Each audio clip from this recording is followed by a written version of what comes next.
Hello, my name is Alex. I'm from Romania and I am 28 years old. And I would like to talk about people with disabilities in my country and about the people with disabilities that I know. Uh, Basically, in Romania there are two types of people with disabilities you see. On one side there are the people who are begging on the streets, and on the other side are people who have extraordinary life stories. And I feel that there are a lot more people with disabilities which are not present in our society, usually because their families don't want to talk about them and are ashamed about them. And I feel that this is one characteristic of this part of the world which has to change, and that we have to actually see the truth and get a real view about how our society is. I have seen a lot of people with disabilities, but the people I have actually spoken to and the people which I personally know are no more than 10, and a lot of them I have met through European projects and not in Romania directly. Um,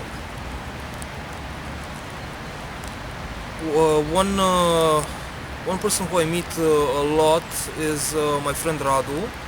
We meet maybe once every month or every 2 months, and his story is really a special one, and he's one of the lucky people who, although had to face a lot of discrimination, managed to be in a good position, have a job, be an important member of society, and I feel that it is important to talk about him because it shows that disability should not mean exclusion. So he is a programmer.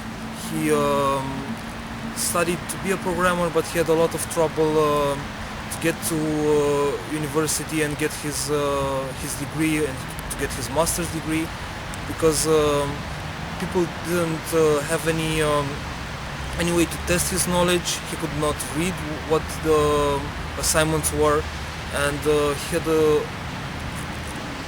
basically Romanian society is not prepared to include people with special needs. And another way in which he had some trouble is that when he wanted to get a job in a big company, he was asked to go to the interview, and of course in his CV it wasn't written that he had a disability, because it doesn't matter that much. He can do his job. He's a good programmer. So the people picked his CV, and when they saw a blind person showing up for the interview, they directly said, "Thank you for coming. We're sorry you had to travel to this city and had to waste your time, but we cannot employ you." And of course that was bad for him. He had a sad experience, but the funny part is that nobody put his CV away. So after a couple of months, a person from the HR department called him again and asked him, "Oh, are you still interested in the job?" And of course, with his good sense of humor, he said, "I am interested, but unfortunately I'm still blind, so no thank you." Right now he started his own company, and he's working on websites, he's working on software, and his story is really a great one, but it should not be the exception, it should be the rule. And I think that talking about people with disability is only going to help, and we should try to talk to people and see that they are the same as us, and that they should have the same rights and the same opportunities as us. So, thank you. Hi, I'm Corina. I'm from Romania, and I just wanted to tell you a beautiful story of a man who went through a lot of difficult situations, but he's a fighter and he managed to win at the end. So when I met him, we were at a wedding. He was surrounded by his family. It was a very healthy social environment. What happened to him is that when he was 7 years old, he had a car accident, and now he's 75% paralyzed. He can only move one of his hands. He cannot feel the rest of the body, just the face and one of the hands. So what happened to him is that he was lucky. One of the members of his family is a teacher, and it was very difficult for him to go to school to learn, but he had this luck and he studied at home.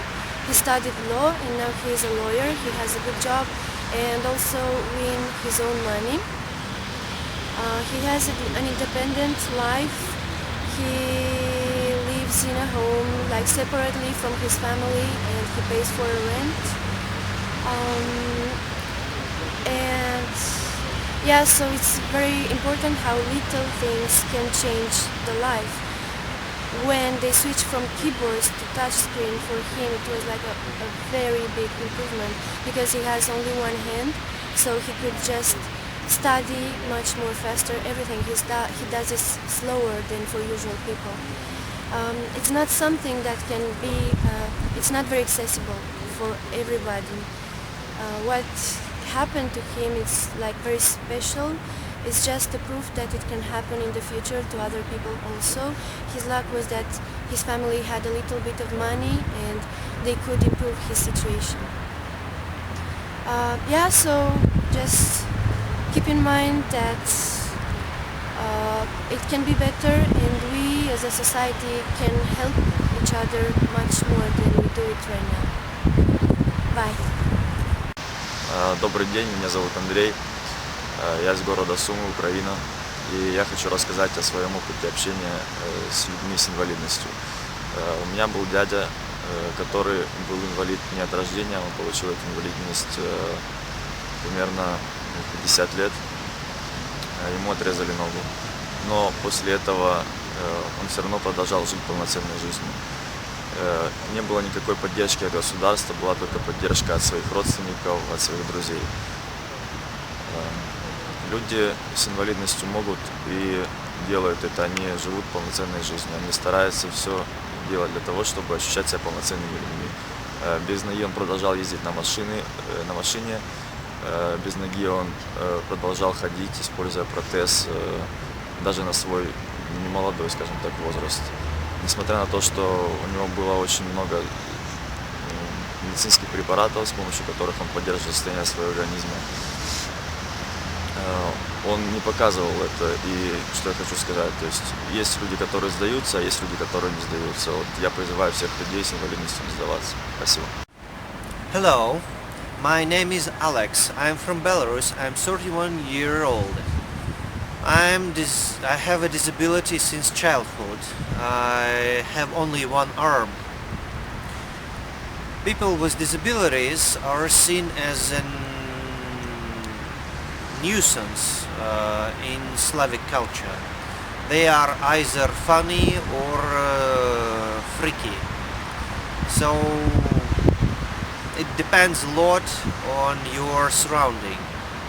If it is supportive or is it restrictive. My parents were really restrictive. I had no personal freedom until I was 23 years old or so. I've got my personal freedom only after my mother has died, and then I had to reinvent myself to find new ways and to find a job, because welfare in Belarus is not enough to live. It was just $20 at that time, and I had only bread and water. But I have managed to reinvent myself, to find a job, to develop social skills. It is possible to overcome disability. But people with disabilities do need social support, and they need some understanding and acceptance, because when you strip people of acceptance and support, they are very likely to become hostile or socially anxious, or they often start to abuse substances like alcohol or drugs.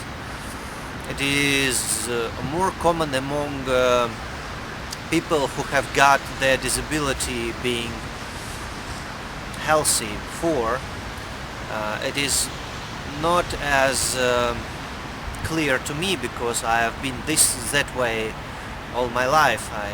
I cannot compare. I've lost nothing. It was bad from the beginning. So just be humane. Just try to understand different situations. Thank you.